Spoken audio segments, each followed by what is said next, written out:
ಸಂಸಾರ ಸಾಗರ ದಾಟಿಸೋದು ಅಂದ್ರೆ ಸಜ್ಜನ ಸಂಗತಿ ಏಕಾ ಭವತಿ, ಅದು ಒಂದೇ. ಸಜ್ಜನ ಸಂಘ ಅಂದ್ರೇನು? ಎಲ್ಲಿ ನಮ್ಗೆ ಆ ಸತ್ಪುರುಷನಾದ ಇರುವನಾದ ಆ ಪರಮಾತ್ಮನ ವಿಚಾರ ಎಲ್ಲಿ ನಾವು ಕೇಳ್ತಾ ಎಲ್ಲಿ ಆಗುತ್ತೋ ಅದಕ್ಕೆ ಅದು ಸಜ್ಜನ ಸಂಘ, ಅದಕ್ಕೆ ಸತ್ಸಂಗ ಅಂತ. ಅದು ಒಂದೇ ನಮ್ಮನ್ನ ಈ ಸಂಸಾರ ಸಾಗರವನ್ನು ದಾಟಿಸುವ ಭವಾನ್ನ, ಅರ್ಣವ ಅಂದ್ರೆ ಸಾಗರ, ಅದನ್ನ ಅವತರಣೆ ದಾಟಿಸುವ ನೌಕಾ ಅಂತ ಪದ್ಮಪಾದರು ಹೇಳ್ತಾರೆ. ನಾಳೆ ತೋಟಕಾಚಾರ್ಯರು ಹೇಳ್ತಾರೆ. ಇವಾಗ ಬೃಹದಾರಣ್ಯಕ ಶುರು ಮಾಡ್ತೀನಿ. ಸೊ ನೆನ್ನೆ ಹೇಳಿದ್ರು, ಆಹಾ ನನಗೆ ಎಂತ ನೀನು ಪ್ರಿಯಳಾಗಿದೆಯಾ ಸತಿ, ನೀನ್ ನಿನ್ನ ಕೇಳಿದ್ದು ಒಳ್ಳೇದಾಯ್ತು, ನಾನು ದುಡ್ಡಿನಿಂದ ಅಮೃತತ್ವ ಪಡಿತಾನೆ ಅಂತ ಕೇಳಿದೆಯಲ್ಲ, ಅದು ಬಹಳ ಚೆನ್ನಾಗಿ ವಿಚಾರ ಗೊತ್ತಾಯ್ತು. ಇವಾಗ ಅದನ್ನ ನಿನಗೆ ವ್ಯಾಖ್ಯಾನ ಮಾಡ್ತೀನಿ. ಖಂಡಿತ ದುಡ್ಡಿನಿಂದ ಅಮೃತತ್ವ ಖಂಡಿತ ಸಿಗೋದಿಲ್ಲ.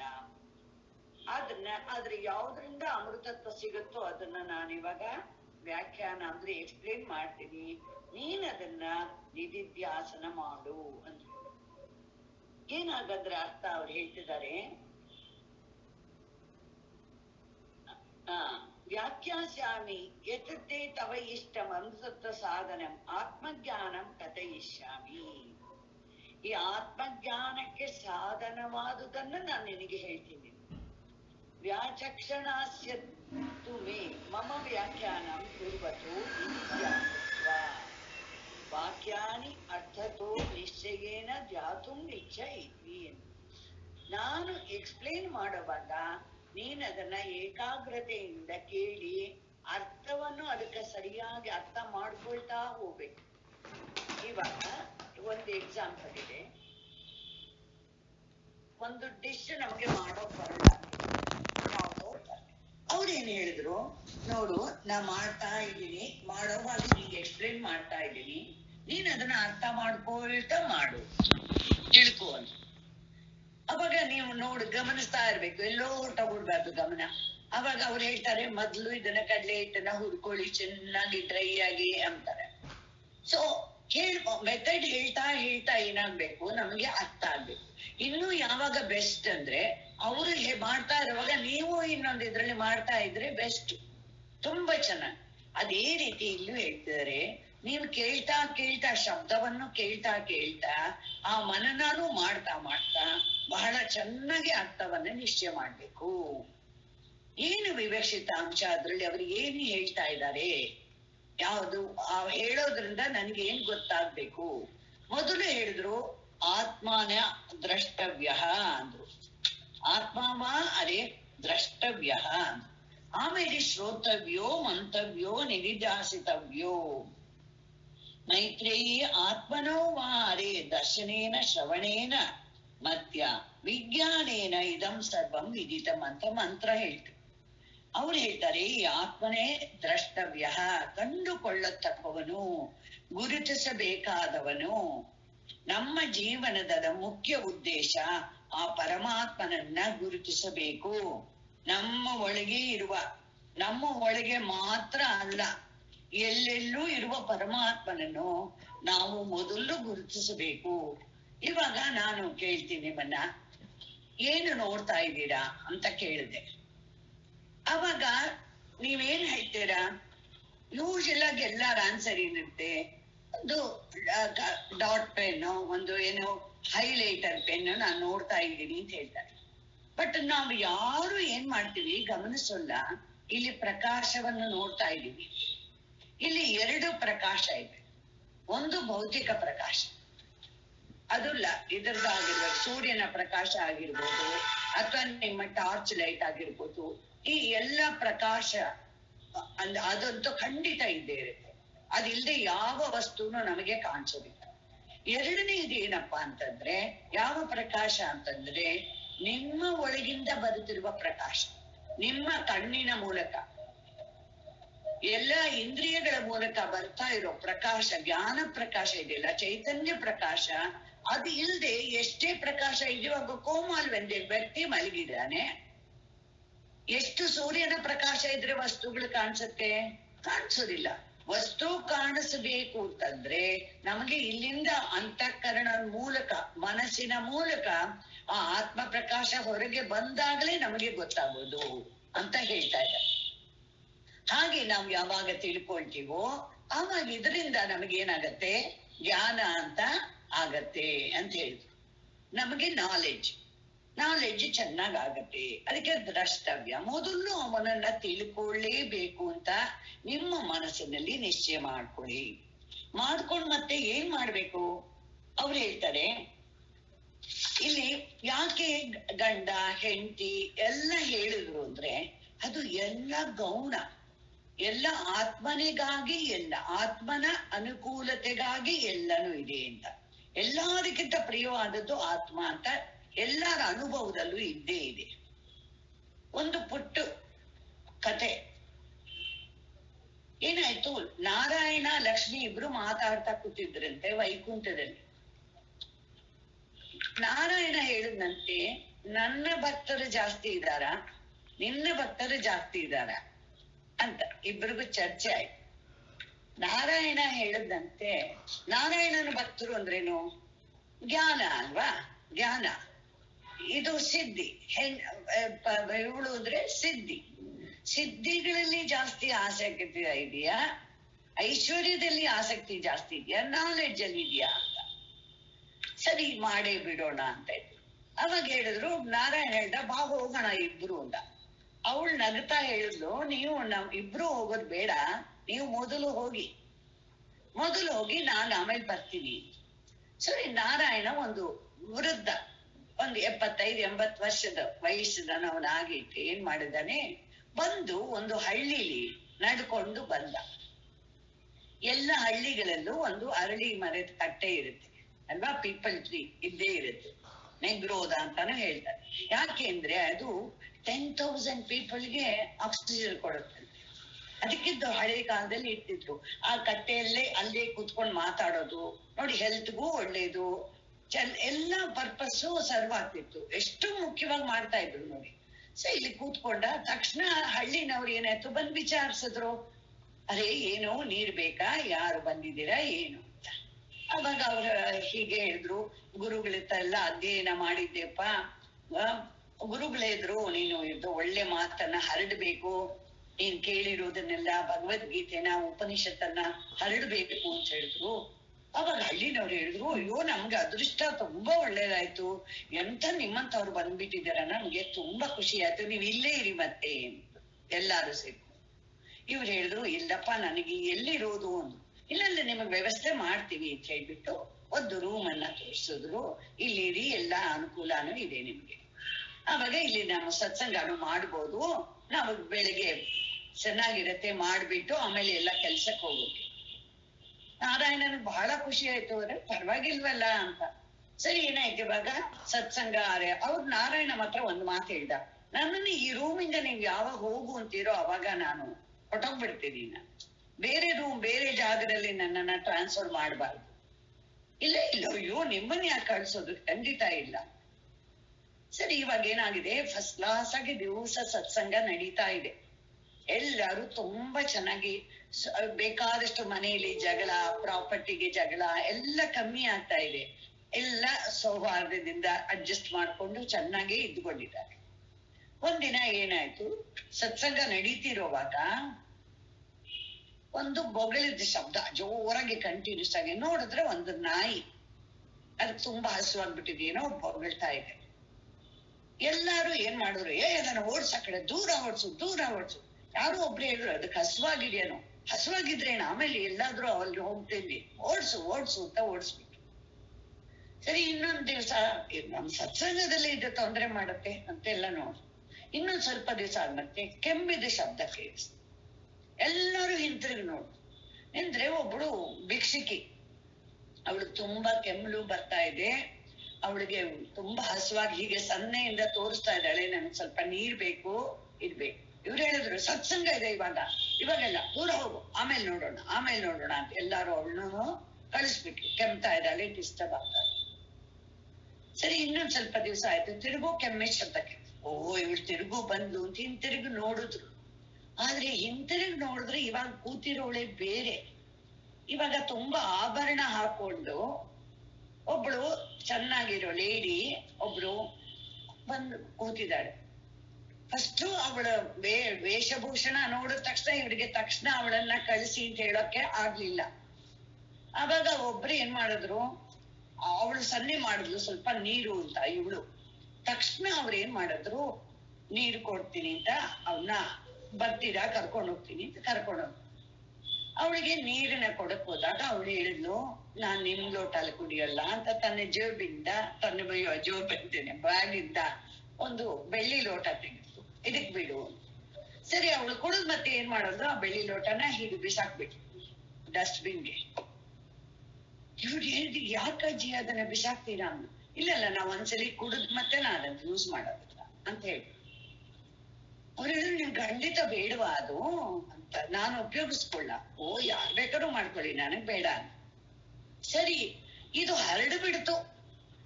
ಇವಾಗ ಎಲ್ಲ ಅವಳಿಗೆ ಸಾಯಂಕಾಲ ತಕ್ಷಣ ಒಬ್ರು ಬಂದ್ರು ಊಟ ಕೊಡೋಣ ಅಂತ. ಊಟ ಕೊಟ್ರೆ ಅವಳು ಬೆಳ್ಳಿ ತಟ್ಟೆ ತೆಗಿತಾಳೆ, ಅದ್ರಲ್ಲೇ ಹಾಕಿ ಅಂತಾಳೆ. ಸೊ ಎಲ್ಲಾನು ಬಿಸಾಕ್ತಾಳೆ ಅವಳು. ಇದು ಹರಡು ಬಿಟ್ಟು ಹಳ್ಳಿಲಿ ಇವಾಗ ಯಾವ್ದು ಚರ್ಚೆ ಅಂದ್ರೆ ಸತ್ಸಂಗ ಚರ್ಚೆ ನಿಂತೋಗ್ಬಿಟ್ಟಿದೆ. ಯಾವ್ದ್ರ ಚರ್ಚೆ, ಅಯ್ಯೋ ಅವ್ರು ಹೇಗಿದ್ದಾರೆ ಗೊತ್ತಾ ಹೇಗಿದ್ದಾರೆ ಅಂತ. ಇವತ್ತು ನಮ್ಮ ಮನೇಲಿಪ್ಪ ಅವ್ರಿಗೆ ಬ್ರೇಕ್ಫಾಸ್ಟ್, ಇವತ್ತು ಅವ್ರು ಮೊದ್ಲು ಇಲ್ಲೇ ಇರ್ಬೇಕು ಅಂತ ಮಾಡ್ಬೇಕು ಅಂತ. ಸೊ ಮೊದಲು ಅವ್ರು ಏನಾಯ್ತು, ಬ್ರೇಕ್ಫಾಸ್ಟ್ ಅವ್ರ ಮನೇಲಿ ಇದೆಲ್ಲ ಹೇಳ್ತಾ ಇದ್ರು. ಸೊ ಕಂಪ್ಲೀಟ್ ಆಗಿ ಎಲ್ಲಾರ ಗಮನನೂ ಅವ್ರನ್ನ ನೋಡ್ಕೊಳ್ಳೋದ್ರಲ್ಲೇ ಇತ್ತು. ಅವಾಗ ಅವ್ರು ಹೇಳಿದ್ರು ನೀವ್ ಇಲ್ಲೇ ಇರಿ ಅಜ್ಜಿ. ಅವ್ರು ಹೇಳಿದ್ರು ನಂಗೆ ಆ ರೂಮ್ ಕೊಟ್ರೆ ಮಾತ್ರ ನಾನು ಇರ್ತೀನಿ. ಆ ನಾರಾಯಣನ್ಗೆ ಯಾವ ರೂಮ್ ಕೊಟ್ಟಿದ್ದೀರೋ ಅದು ಕೊಟ್ರೆ ನಾನು ಇರ್ತೀನಿ. ಅವಾಗ ಇವ್ರು ಏನ್ ಮಾಡಿದ್ರು, ಅದಕ್ಕೇನಾ ಅಜ್ಜಿ ಅವ್ರಿಗೆ ಬೇರೆ ಏನಾದ್ರು ವ್ಯವಸ್ಥೆ ಮಾಡಿದ್ರ ಆಯ್ತು, ಏನು ಪರವಾಗಿಲ್ಲ, ನಿಮ್ಗದನ್ನ ಕೊಡೋಣ ಅಂತ ಅಂದ್ಬಿಟ್ಟು ಅವತ್ ಸತ್ಸಂಗ ಹೇಗೋ ಹಾಗೆ ಮುಗಿಸಿದ್ರು. ಆಮೇಲೆ ಹೇಳಿದ್ರು ನೀವು ಸ್ವಲ್ಪ ಬೇರೆ. ಇವ್ರು ಹೇಳಿದ್ರು ನಾ ಮೊದ್ಲೇ ಹೇಳಿದ್ನಲ್ಲಪ್ಪ, ಇಲ್ಲಿಂದ ಅಂದ್ರೆ ನಾನ್ ಹೊರಟೋಗ್ತೀನಿ ಅಷ್ಟೇ, ನಮ್ಮ ಅದೃಷ್ಟ ಅಷ್ಟೇನ್ ಕಾಣಿಸುತ್ತೆ, ಪರವಾಗಿಲ್ಲ ಹೋಗ್ಬಿಟ್ಟು ಬನ್ನಿ ಒಳ್ಳೇದು ಅಂದ್ರು ಅಷ್ಟೇ. ಅವ್ರು ಇವಾಗ ಹೊರಟು ಬಿಟ್ರು. ಇವ್ರು ರೂಮ್ಗೆ ಮಹಾದೇವಿ ಹೋದ್ರು. ಸರಿ ಬೆಳಿಗ್ಗೆ ನೋಡಿದ್ರೆ ಯಾರು ಇಲ್ಲ, ಅವಳು ಇಲ್ಲ ಇವಳು ಇಲ್ಲ. ಯಾಕಂದ್ರೆ ನಗ್ತಾ ಇದಾರೆ ಅವ್ರಿಬ್ರು ಅಲ್ಲಿಗೆ ಹೋಗ್ತಾ. ಮನುಷ್ಯನಿಗೆ ಎಷ್ಟೋ ಮಟ್ಟಿಗೆ ಇಲ್ಲಿ ನಮಗೆ ಏನ್ ಗೊತ್ತಾಗತ್ತೆ, ಅಲ್ಲಿ ಅಡ್ಡಿ ಬಂದ್ರೆ ತಿರುಗು ಜಗಳ ಶುರು, ತಿರುಗು ಎಲ್ಲ ಶುರು. ಎಲ್ಲ ನನಗೆ ಬೇಕು ನನಗೆ ಬೇಕು ನನಗೆ ಬೇಕು, ಎಲ್ಲದ್ರಲ್ಲೂ ನನಗೆ ಹೆಚ್ಚಿನ ಸುಖ ಬೇಕು, ನನಗೆ ಇರ್ಬೇಕು. ಅದನ್ನ ಇಲ್ಲಿ ಏನ್ ಮಾಡ್ತಾ ಇದ್ದಾರೆ ಅಂದ್ರೆ, ನಾವು ಸೂಕ್ಷ್ಮ ಇಲ್ಲಿ ಹೇಳ್ತಾ ಇರೋದನ್ನ ಚೆನ್ನಾಗಿ ನೀವು ಗ್ರಾಸ್ಪ್ ಮಾಡ್ಬೇಕು. ಇಲ್ಲಿ ಯಾಜ್ಞವಲ್ಕ್ಯರಿಗೆ ಹೇಳೋ ಉದ್ದೇಶ ಏನು ಅಂದ್ರೆ, ನಿಮ್ಗೆ ಪ್ರೀತಿ ಇರಬಾರ್ದು ಅಂತ ಹೇಳ್ತಾ ಇಲ್ಲ, ನೀವು ಮನೆ ಸಾಮಾನನ್ನ ರಕ್ಷೆ ಮಾಡಬಾರ್ದು ಅಂತ ಹೇಳ್ತಿಲ್ಲ. ಅದೆಲ್ಲ ವೇದಾಂತಕ್ಕೆ ಎಗೇನ್ಸ್ಟ್. ಅದೆಲ್ಲ ಅದೇಗಮ್ಮ, ಒಂದು ಪುಸ್ತಕನೇ ನಾನು ರಕ್ಷೆ ಮಾಡ್ಬೇಕು, ಈ ಪುಸ್ತಕನ ನಾನು ಎಷ್ಟ್ ಚೆನ್ನಾಗಿ ನೋಡ್ಕೋಬೇಕು. ಯಾಕಂದ್ರೆ ಇದಿಲ್ದೆ ನನಗೆ ಹೇಗಾಗತ್ತೆ, ಇದಕ್ಕೆ ನನ್ನದು ಅಂತ ಇರ್ಬೇಕು ಈ ಬುಕ್ಕು. ಯಾಕಂದ್ರೆ ಎಷ್ಟೋ ಸಲಿ ನಾವು ಬರೆದಿರ್ತೀವಿ, ಇವಾಗ ಯಾವ್ದೋ ಎಕ್ಸ್ಚೇಂಜ್ ಆಗ್ಬಿಡ್ತು, ಇಲ್ಲ ನನ್ ಬುಕ್ ಎಲ್ಲೋ ಹೋಯ್ತು ನನ್ ಬುಕ್ ಎಲ್ಲೋ ಹೋಯ್ತು ಅಂತೀವಿ. ಮತ್ತೆ ಯಾಜ್ಞವಲ್ಕ್ಯರು ಹೇಳಿದಾರೆ ನಂದು ನಂದು ಅಂತ ಹೇಳ್ಬೇಡಿ ಅಂತಲ್ಲ. ಹಾಗೆಲ್ಲ ಆಗಲ್ಲ, ಅದೆಲ್ಲ ಅರ್ಥ ಮಾಡ್ಕೊಳಕ್ಕಲ್ಲ. ಇಲ್ಲಿ ಏನ್ ಹೇಳಿದ್ದಾರೆ ಅಂದ್ರೆ, ಯಾವ ವಸ್ತುವಿಗೂ, ಯಾವುದೇ ಒಂದು ವಸ್ತುಗೆ ಆತ್ಮನ ಇದಿಲ್ಲ, ಪ್ರಕಾಶ ಇಲ್ಲದೆ ಎಕ್ಸಿಸ್ಟೆನ್ಸ್ ಇಲ್ಲ. ಅದನ್ನ ಹೇಳ್ಬೇಕಂತ. ಇದು ಅಂತ ಹೇಳ್ಬೇಕಾದ್ರೆ ಮೊದಲು ನನಗೆ ನಾನು ಪ್ರಜ್ಞೆ ಇರ್ಬೇಕು. ನನ್ನ ಎಕ್ಸಿಸ್ಟೆನ್ಸ್ ನಿಶ್ಚಯ ಆದ್ರೆ ನನಗೆ ಆಮೇಲೆ ಇವಾಗ ಇದು ನನ್ನ ತಮ್ಮ ಅಂತ ಹೇಳ್ಬೇಕು ಅಂದ್ರೆ ಮೊದಲು ನಾನು ಇರ್ಬೇಕು, ನನಗೆ ಸ್ಮೃತಿ ಇರ್ಬೇಕು. ನಾನಿದ್ದೀನಿ, ನನಗೆ ಸ್ಮೃತಿ ಇದೆ ಅಂದ್ರೆ ಇದು ನನ್ನ ತಮ್ಮ. ಎಲ್ಲ ಜ್ಞಾನನು ಆಮೇಲೆ. ಮೊದಲು ಜ್ಞಾನ ಏನಾಗತ್ತೆ, ನಾನು ಅನ್ನುವ ಜ್ಞಾನ. ಅದನ್ನೇ ಹೇಳ್ತಾ ಇದ್ದಾರೆ.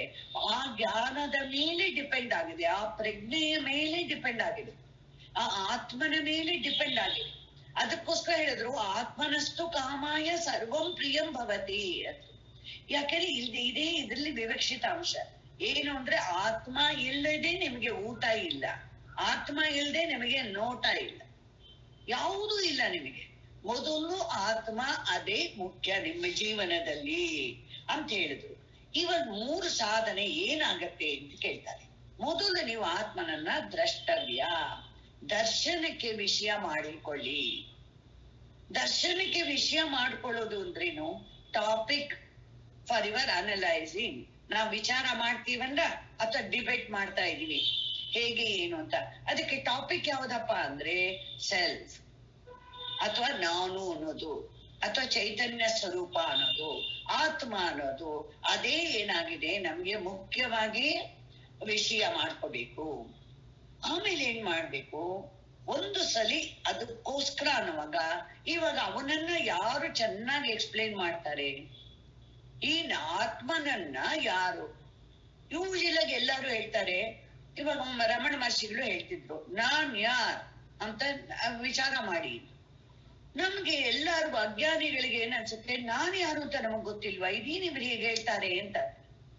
ಎಲ್ಲಾರು ಏನ್ ಅನ್ಕೊಂಡಿದೀವಿ, ನಾನು ಬಗ್ಗೆ ತಿಳಿದುಕೊಂಡಿರೋದು ಪರ್ಫೆಕ್ಟ್ ಅಂತ ತಿಳ್ಕೊಂಡಿದೀವಿ. ನಾನು ಅಂದ್ರೆ ನಾವು ಇದುವರೆಗೂ ಏನೇನ್ ತಿಳ್ಕೊಂಡಿದೀವೋ, ಒಂದು ಹೆಸರು, ಒಂದು ರೂಪ, ಒಂದು ಸಂಬಂಧ, ಒಂದು ಗುಣ, ಎಲ್ಲಾನು ತಿಳ್ಕೊಂಡಿದೀವಿ ನಾವು. ಕರೆಕ್ಟಾ? ಒಂದು ಫಾರ್ಮ್, ಈ ಫಾರ್ಮ್ ನಾನು, ಈ this name is me, this ಶರೀರ ಇಸ್ ಮೈ ಇದು ಎಕ್ಸಿಸ್ಟೆನ್ಸ್, ಎಲ್ಲ ತಿಳ್ಕೊಂಡಿದೀವಿ. ಇದೆಲ್ಲ ತಪ್ಪು ಅನ್ನೋದಕ್ಕೋಸ್ಕರ ಏನ್ ಮಾಡ್ಬೇಕಾಗಿದೆ, ಇದು ಯಾರು ಹೇಳ್ಕೊಡ್ತಾರೆ ನಮ್ಗೆ? ಆಚಾರ್ಯರೇ ಹೇಳ್ಕೊಡ್ತಾರೆ. ಆಚಾರ್ಯ ಅಂದ್ರೆ ಯಾರು? ಆಚಿನೋತಿ ಶಾಸ್ತ್ರಾಣಿ ಸ್ವಯಂ ಆಚರತೆ. ಯಾರು ಶಾಸ್ತ್ರಗಳಿಂದ ಶಾಸ್ತ್ರನ ಅಧ್ಯಯನದಿಂದ ಎಲ್ಲವನ್ನು ಚೆನ್ನಾಗಿ ತಿಳಿದುಕೊಂಡಿದ್ದಾರೆ, ಆಮೇಲೆ ಸ್ವಯಂ ತಾನು ಅದನ್ನ ಮನನ ನಿಧಿಧ್ಯಾಸನದಿಂದ ತನ್ನಲ್ಲಿ ಕಂಡುಕೊಂಡಿದ್ದಾರೋ ಅವರಿಗೆ ಆಚಾರ್ಯ ಅಂತ ಹೆಸರು. ಅವಾಗ ತಕ್ಷಣ ನೀವು ಕೇಳ್ಬೋದು, ನೀವು ಮತ್ತೆ ನಮ್ಗೆ ಹೇಳ್ಕೊಡ್ತಾ ಇದ್ದೀರಲ್ಲ ಅಂದ್ರೆ. ನಾವಿಲ್ಲಿ ನಿಮಗೆ ಹೇಳ್ಕೊಡ್ತಾ ಇಲ್ಲ, ನಾವು ಮೈಕಿನ ಕೆಲಸ ಮಾಡ್ತಾ ಇದ್ವಿ.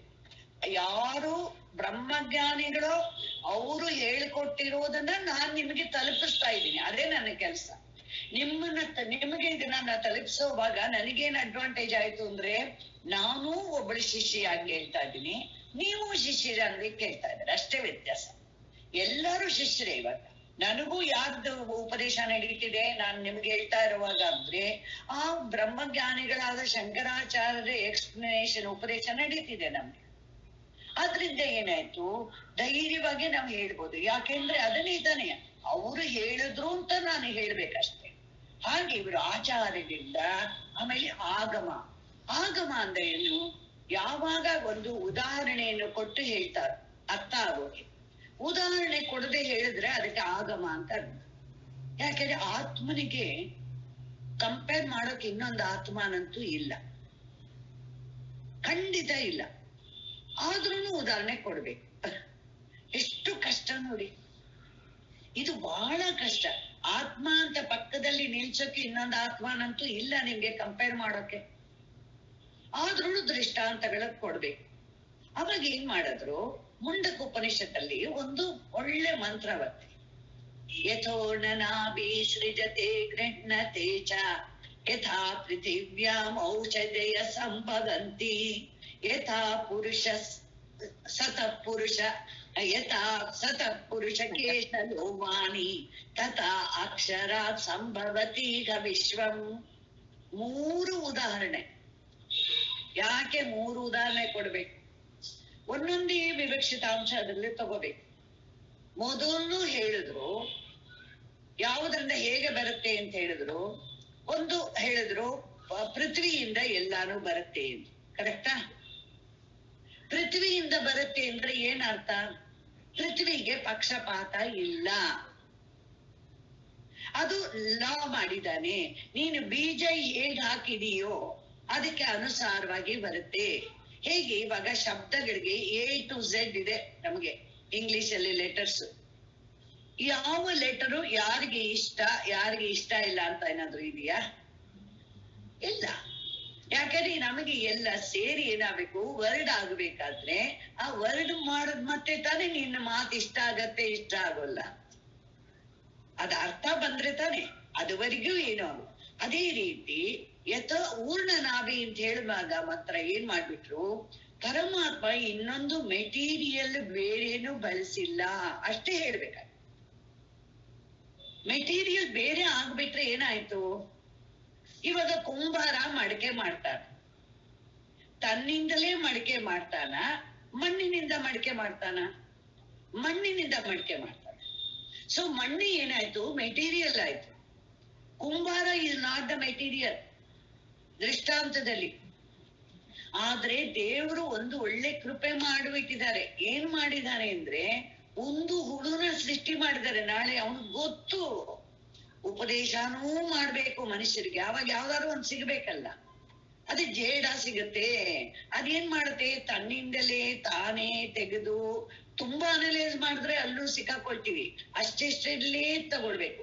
ಯಾರು ಇನ್ನೊಬ್ಬರ ಹೆಲ್ಪ್ ಇಲ್ದೆ ಮಾಡತ್ತೆ ಅನ್ನೋದು ತನ್ನಿಂದ ತಾನೇ ಮಾಡತ್ತೆ, ಅಷ್ಟೇ ಸಾಕು. ಅದೇ ರೀತಿ ಮೊದಲನೇದ್ರಿಂದ ಒಂದು ವಿವಕ್ಷಿತಾಂಶ ತಗೋಬೇಕು. ಹಾಗಾಗಿ ಏನಲ್ಲಿ ಸಿದ್ಧ ಆಯ್ತು ಅಂದ್ರೆ, ಪ್ರಪಂಚ ಪರಮಾತ್ಮನಿಂದ ಬೇರೆ ಅಲ್ಲ. ಹೇಗೆ ಮಡಕೆ ಅನ್ನೋದು ಮಣ್ಣಿನಿಂದ ಬೇರೆ ಅಲ್ಲವೋ, ಬಳೆ ಅನ್ನೋದು ಚಿನ್ನದಿಂದ ಬೇರೆ ಅಲ್ಲವೋ, ಅದೇ ರೀತಿ ಪರಮಾತ್ಮನಿಂದ ನಾವು ಯಾರೂ ಬೇರೆ ಅಲ್ಲ. ಅದು ಅಷ್ಟೇ, ಅದು ಒಂದೇ ವಿವಕ್ಷಿತಾಂಶ ತಗೋಬೇಕು. ಅನಲೈಸ್ ಮಾಡಬಾರ್ದು ದೃಷ್ಟಾಂತ. ಕರೆಕ್ಟಾ? ಎರಡನೇ ದೃಷ್ಟಾಂತ ಕೊಟ್ಟು, ಎರಡನೇ ದೃಷ್ಟಾಂತದಲ್ಲಿ ಎಂದರು ಪೃಥ್ವಿಯಿಂದ ಬರುವುದು ಅಂತ ಹೇಳಿದ್ರು. ಪೃಥ್ವಿಯಿಂದ ಬರುವುದು ಅಂತ ಹೇಳುವಾಗ ಎಲ್ಲಾನು ಕಾಮನ್. ಪೃಥ್ವಿ ಕಾಮನ್ನು, ಆಕಾಶ ಕಾಮನ್ನು, ಕರೆಕ್ಟಾ? ನೀರು ಕಾಮನ್, ಆಮೇಲೆ ಸೂರ್ಯನ ಬಿಸಿಲು ಕಾಮನ್, ವಾಯುನು ಕಾಮನ್. ಯಾವುದ್ರಲ್ಲೂ ಪಕ್ಷಪಾತ ಇಲ್ಲ, ವ್ಯತ್ಯಾಸ ಇಲ್ಲ. ಆದ್ರೆ ಏನ್ ಬರೋದ್ರಲ್ಲಿ ಮಾತ್ರ ವ್ಯತ್ಯಾಸ ಬರುತ್ತೆ. ಹಾಗೆ ಏನಾಗುತ್ತೆ? ಅದೇ ರೀತಿ ಪರಮಾತ್ಮನು ಎಲ್ಲರಿಗೂ ಒಂದೇ ರೀತಿಯಾಗಿದ್ದಾನೆ. ಅವನಿಗೆ ಇವ್ರನ್ನ ಕಂಡ್ರೆ ತುಂಬಾ ಇಷ್ಟ, ಇವ್ರನ್ನ ಕಂಡ್ರೆ ಇಷ್ಟ ಇಲ್ಲ ಅಂತ ಖಂಡಿತ ಇಲ್ಲ. ಪರಮಾತ್ಮನಿಗೆ ಆತರ ಎಲ್ಲ ಇಲ್ಲ ಅಂತ ಅರ್ಥ ಮಾಡ್ಬೇಕು. ಅದಕ್ಕೋಸ್ಕರ ಏನ್ ಮಾಡಿದ್ರು? ಹೇಳಿದ್ರು, ನಿನ್ನ ಭಾವನೆ ಹೇಗಿದೆಯೋ ನಿನ್ನ ಇದ್ರ ಮೇಲೆ ಆ ರೀತಿ ನಿನಗೆ ನಿನ್ನ ಸಂಸ್ಕಾರ ಇರೋಂಗೆ, ಬೀಜ ಇರೋಂಗೆ ಬರತ್ತೆ ಅನ್ನೋದಕ್ಕೋಸ್ಕರ ಹೇಳಿದ್ರೆ ಅಷ್ಟೇ. ಸೊ ಏನಂತ, ಪರಮಾತ್ಮನ ಸೈಡ್ ಇಂದ ಅವನಿಗೆ ಎಲ್ಲರಿಗೂ ಸಮವಾಗಿದ್ದಾನೆ, ಸಮಂ ಬ್ರಹ್ಮ ಅಂತ ಅದಕ್ಕೆ ಹೇಳಿದ್ರು. ಇನ್ನು ಮೂರನೇ ಒಂದು ಉದಾಹರಣೆ ತಗೊಂಡು, ಸತಪುರುಷ ಕೇಶ ಲೋಮಾನಿ ಅಂತ. ಹೇಗೆ ಬದುಕಿರುವ ಮನುಷ್ಯ, ಗಂಡು ಹೆಣ್ಣು ಎಲ್ಲರಿಗೂ ಹೇಗೆ ಕೂದಲು, ಒಂದು ತಲೆ ಕೂದಲು, ಇನ್ನೊಂದು ಮೈಯಲ್ಲಿರೋ ಕೂದಲು, ಅದಕ್ಕೋಸ್ಕರ ಹೇಳ್ತಾರೆ ವ್ಯತ್ಯಾಸ. ಇದೆಲ್ಲ ಹೇಗೆ ಬೆಳೆಯತ್ತೋ, ಯಾವಾಗ ಬೆಳೆಯತ್ತೆ? ಬದುಕಿದ್ರೆ ಮಾತ್ರ. ಕೋಮಾಲಿರೋರ್ಗೂ ಬೆಳೆಯತ್ತೆ, ಯಾಕೆಂದ್ರೆ ಪ್ರಾಣ ಸಂಚಾರ ಇದೆ, ಊಟ ಕೊಡ್ತಾರೆ, ಇಲ್ಲ. ಆದ್ರೆ ಶರೀರ ಇದಾದ ಮತ್ತೆ ಮಾತ್ರ ಖಂಡಿತ ಯಾವುದೂ ಬೆಳೆಯೋದಿಲ್ಲ. ಸೊ ಏನಾಯ್ತು ಇಲ್ಲಿ? ಏನಾಯ್ತು? ಸ್ವಭಾವ, ಆ ಪ್ರಕೃತಿಯ ಸ್ವಭಾವ, ಅದರ ಸ್ವಭಾವದಿಂದ ಹಾಗಾಗತ್ತೆ. ಅಂದ್ರೆ ಏನಾಯ್ತು? ತಿರುಗು ಏನಾಯ್ತು? ನೀವು ದೇವರನ್ನ ಕ್ವಶನ್ ಮಾಡೋ ಹಂಗಿಲ್ಲ, ಎಲ್ಲದಕ್ಕೂ ನೀವೇ ರೆಸ್ಪಾನ್ಸಿಬಲ್. ನಿಮಗೆ ಏನು ಸಿಗ್ತಾ ಇದೆಯೋ ಅದು ನೀವೇ ಮಾಡಿರೋದು ನಿಮಗೆ ಸಿಗ್ತಾ ಇದೆ ಅಂತಾನೆ ಹೇಳ್ತಾರೆ ಅಷ್ಟೇ. ಯಾರು ಬೇರೆ ಯಾವುದು ಕಾರಣ ಇಲ್ಲ. ಅವನ ಕರ್ಮಾಧ್ಯಕ್ಷ ಆಗಿರೋದು ಯಾವ್ದಕ್ಕೆ ಅಂದ್ರೆ, ನಿಮಗೆ ಜ್ಞಾಪಕ ಇಲ್ಲ ಏನೇನ್ ಮಾಡಿದೀರಾ ಅಂತ. ನೀವು ಒಳ್ಳೇದು ತುಂಬಾ ಮಾಡಿರ್ಬೋದು ಜನ್ಮದಲ್ಲಿ, ಎಲ್ಲ ಮರ್ತಿದ್ದೀರಾ. ಮತ್ತೆ ಆ ಒಳ್ಳೇದ್ರ ಫಲ ಕೊಡ್ಬೇಡ್ವಾ? ಕೊಡ್ತಾನೆ ಪರಮಾತ್ಮ.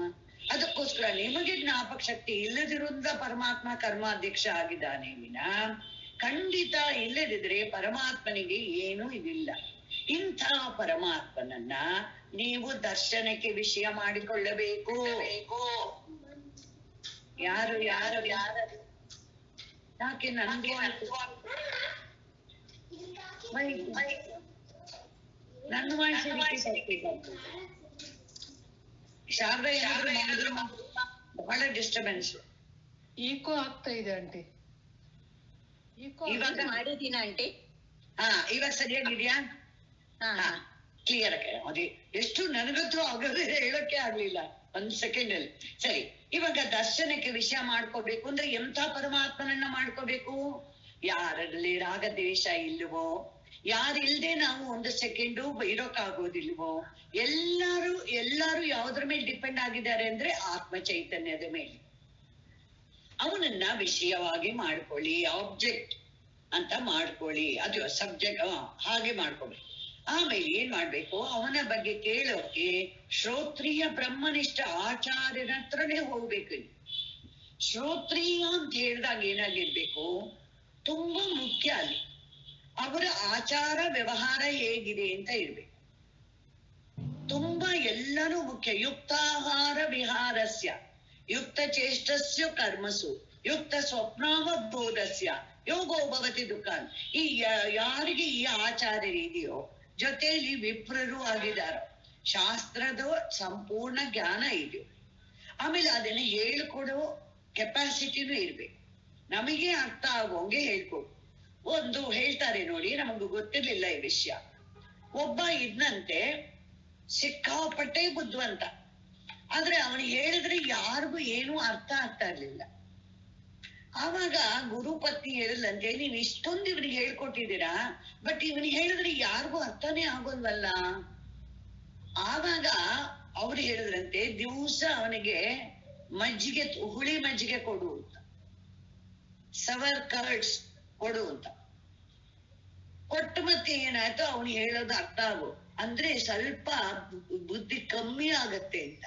ಅದಕ್ಕೆ ಮೊದ್ಲೇ ದಡ್ಡತನ ಇರೋರು ಹುಳಿ ಮಜ್ಜಿಗೆ ರಾತ್ರಿ ಹೊತ್ತು ಅಧ್ಯಯನ ಮಾಡಕ್ ಮೊದ್ಲು ಮೊಸರು ಗಿಸ ಎಲ್ಲ ನಿದ್ದೆನೂ ಬರುತ್ತೆ, ತೂಕಡಿಕೆ ಬರುತ್ತೆ.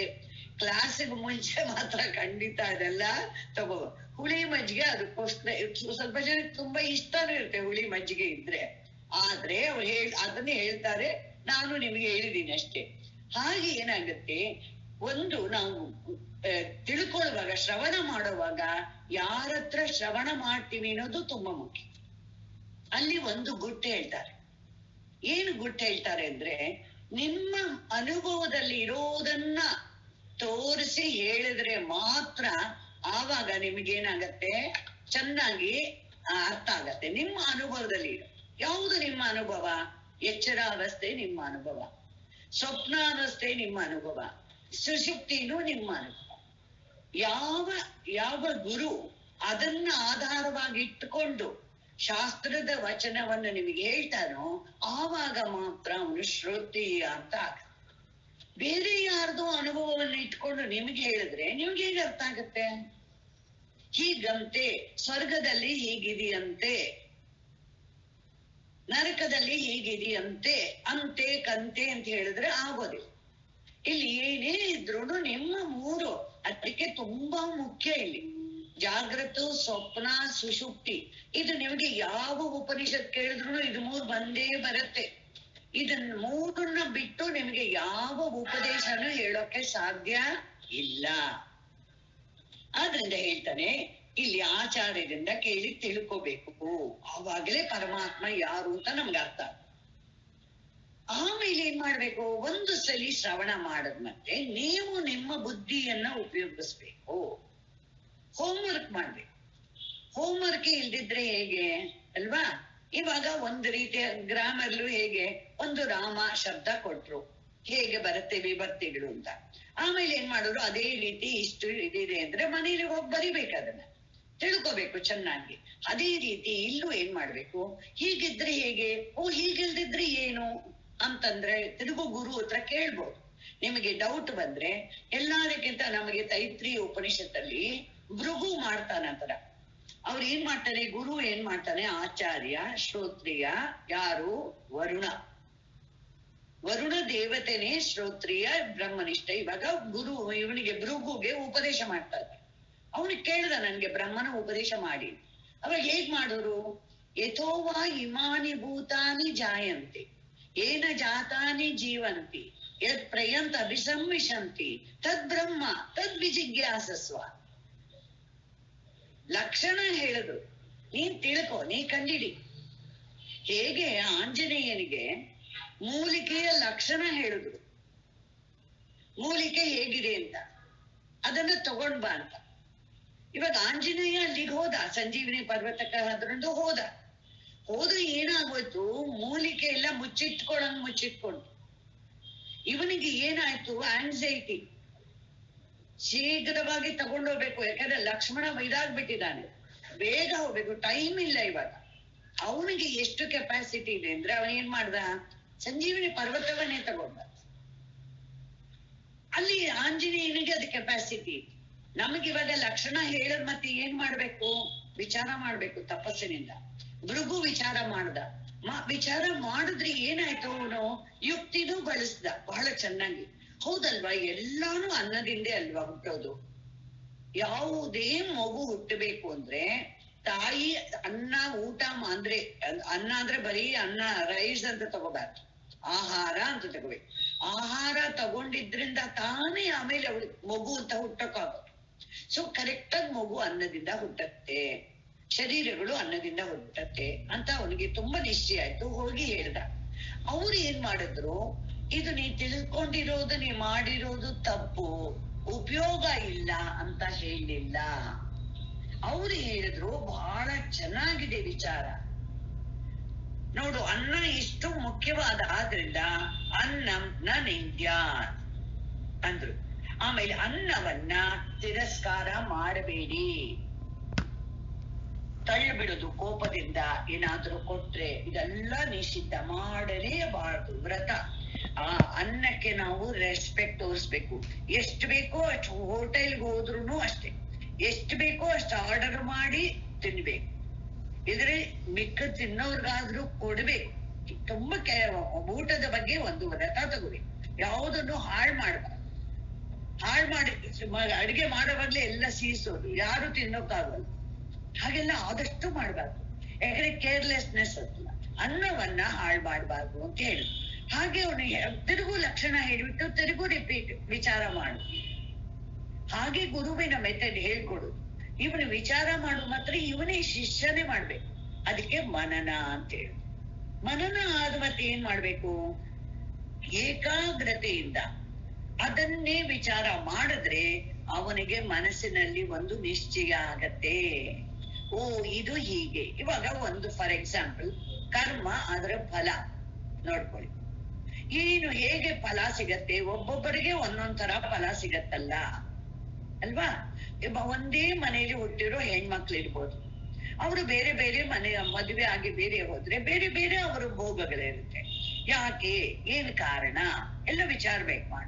ಮಾಡಿದ್ರೆ ಏನಾಯ್ತು, ಮಾಡಿದ್ರಿಂದ ಕರ್ಮದ ಫಲಾನೇ ಸಿಗೋದು ಅಂತ ಗೊತ್ತಾಯ್ತು. ಅದನ್ನೇ ಹೇಳಿದ್ರು, ಪರೀಕ್ಷಾ ಲೋಕ ಕರ್ಮಚಿತ, ಎಲ್ಲವೂ ಕರ್ಮದಿಂದಲೇ ಸಂಪಾದಿಸಿರೋದು. ಯಾರೇ ಆಗ್ಲಿ, ಯಾವುದೇ ಪ್ರಾಣಿಗಾಗ್ಲಿ ಭೋಗ ಸಿಗುತ್ತಿದೆ ಅಂದ್ರೆ ನಮ್ಗೆ ನಂಬಿಕೆನೆ ಬರೋಲ್ಲ. ಇದ್ರಲ್ಲಿ ಶಾಸ್ತ್ರ ಶ್ರವಣ ಮಾಡಿದ್ರೇನೆ ನಂಬಿಕೆ ಬರೋದು. ನಿಮ್ ಎದುರಿಗೆ ಒಂದು ಅಲ್ಲಿ ಇಲಿ ಓಡಾಡ್ತಿದೆ ಅಂತ ಇಟ್ಕೊಳ್ಳಿ, ಆ ಇಲಿನೂ ನಮ್ಮಂಗೆ ಮನುಷ್ಯರಾಗಿದ್ದೆ ಒಂದ್ಸಲಿ.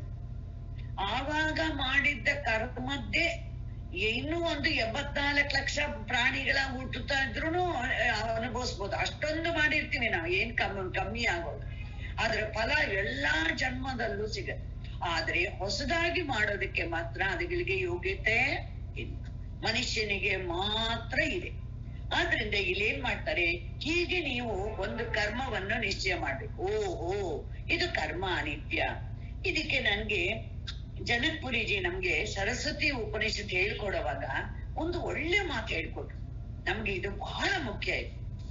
ಅವ್ರು ಹೇಳ್ತಾರೆ, ನೀವು ಈ ಸಾಧನೆ ಎಲ್ಲ ಮಾಡುವಾಗ ಶ್ರವಣ ಮಾಡ್ತೀರಲ್ಲ, ಹೇಗೆ ನಿಮಗಾಗತ್ತೆ ಅಂತ ಕೇಳ್ತಾರೆ. ಮೊದಲು ನಿಮ್ಗೆ ಏನಾಗತ್ತೆ, ಫಸ್ಟ್ ನಿಮ್ಮ ಜೀವನದಲ್ಲಿ ಎಂತ ನಿಧಿಧ್ಯಾಸಸ್ವ ಅಂದ್ರಲ್ಲ, ನಿಶ್ಚಯ ಮಾಡೋದು. ಏನು ನಿಶ್ಚಯ ಆಗತ್ತೆ, ಕರ್ಮ ಮತ್ತು ಅದರ ಫಲ ಅನಿತ್ಯತ್ವದ ಬೋಧ. ಏನೇ ಕರ್ಮ, ಸ್ವರ್ಗಕ್ಕೆ ಹೋಗಿ ಇಂದ್ರ ಆಗೋದಿರ್ಬೋದು, ಎಲ್ಲಾ ಕರ್ಮದ ಫಲಾನು it is temporary, it is not permanent. ನೀವು ಎಷ್ಟೇ ಬೇಡ್ಕೊಳ್ಳಿ ಅಲ್ಲಿ ಹೋಗ್ಬಿಟ್ಟು ಆಮೇಲೆ ಗೊತ್ತಾಯ್ತಾ, ನಾನ್ ಇಂದ್ರ ಆಗಿದ್ದೀನಿ, ಇಲ್ಲೇ ಇರ್ತೀನಿ, ನಾನ್ ವಾಪಸ್ ಹೋಗೋಲ್ಲ, ನನ್ನನ್ನ ತಳ್ಳಬೇಡಿ ಸ್ವರ್ಗದಿಂದ ಅಂತ ಕೇಳಿದ್ರು ಯಾರು ಅಲ್ಲಿ ತಳ್ಳೋರಿಲ್ಲ. ಅಂತ ನೀವೇ ಬೀಳ್ತೀರಾ. ಯಾರು ತಳ್ಬೆ ಎಲ್ಲಾ ಮಾಡಿದಾನೆ ಪರಮಾತ್ಮ, ಯೋಚನೆ ಮಾಡ್ಬೇಡಿ ಎಲ್ಲ. ಸೊ ಏನಾಯ್ತು, ಮೊದಲು ನಿಶ್ಚಯ ಆಗ್ಬೇಕು. ಯಾವ ನಿಶ್ಚಯ, ಕರ್ಮ ಮತ್ತು ಅದರ ಫಲ ಅನಿತ್ಯತ್ವದ ಬೋಧ ಆಗಬೇಕು. ಎರಡನೇದು ನಿಮ್ಮ ಸ್ಟೇಜು ಹೇಗೆ ಮುಂದುವರಿತೀರಾ ಅಂದ್ರೆ, ಅದಕ್ಕೆ ಭಕ್ತಿ ಅಂತಾರೆ. ಏನದು, ಹಿ ನೋಸ್ ಬೆಟರ್. ಆ ಪರಮಾತ್ಮನಿಗೆ ನನಗೆ ಯಾವುದು ಒಳ್ಳೇದು, ನಮ್ಮ ರಾಷ್ಟ್ರಕ್ಕೆ ಯಾವುದು ಒಳ್ಳೇದು, ಎಲ್ಲ ನನಗೆ ಗೊತ್ತಿರೋಕ್ಕಿಂತ ಯಾರಿಗೆ ಚೆನ್ನಾಗಿ ಗೊತ್ತಿದೆ ಅಂದ್ರೆ ಕರ್ಮ ಫಲ ಕೊಡುವನಲ್ಲಿ ದೃಷ್ಟಿ ಇಡಿ. ಎರಡನೇ ಸ್ಟೇಜ್. ಮೊದಲನೇದು ಕರ್ಮಫಲ ಅನಿತ್ಯ ಅಂತ ಹೇಳಿದ್ರಿ. ಎರಡನೇದು ಯಾರಪ್ಪ ಕರ್ಮಫಲ ಕೊಡ್ತಾ ಇದ್ದಾನೆ. ನಾವು ಹೇಳಿದ್ವಿ ಅವನು ಸರ್ವಜ್ಞ, ಸರ್ವವಿತ್ತು, ರಾಗ ದ್ವೇಷ ಇಲ್ಲ, ಅವಿದ್ಯಾ ಕ್ಲೇಶ ಕರ್ಮ ಇದೆಲ್ಲ ಯಾವುದು ಇಲ್ಲ ಅವನಿಗೆ. ಅದನ್ನು ಮುಟ್ಟೋ ಟಚ್ ಕೂಡ ಮಾಡೋದಿಲ್ಲ. ಅಂತ ಈಶ್ವರ ಅವನೇ ಕರ್ಮ ಫಲವನ್ನು ಕೊಡುವನು. ಅವನಲ್ಲಿ ದೃಷ್ಟಿ, ಅವನಲ್ಲಿ ದೃಢ ವಿಶ್ವಾಸ, ಅವನಲ್ಲಿ ದೃಢ ನಂಬಿಕೆ ನಮ್ಗೆ ಬರ್ಬೇಕು. ಮೂರನೇದು ಹೇಳಿದ್ರು, ಮೂರನೇ ಸ್ಟೇಜ್ ಹೇಗ್ ಬರುತ್ತೆ ಅಂದ್ರೆ ಅವನನ್ನ ಸೇರೋ ಆಸೆ.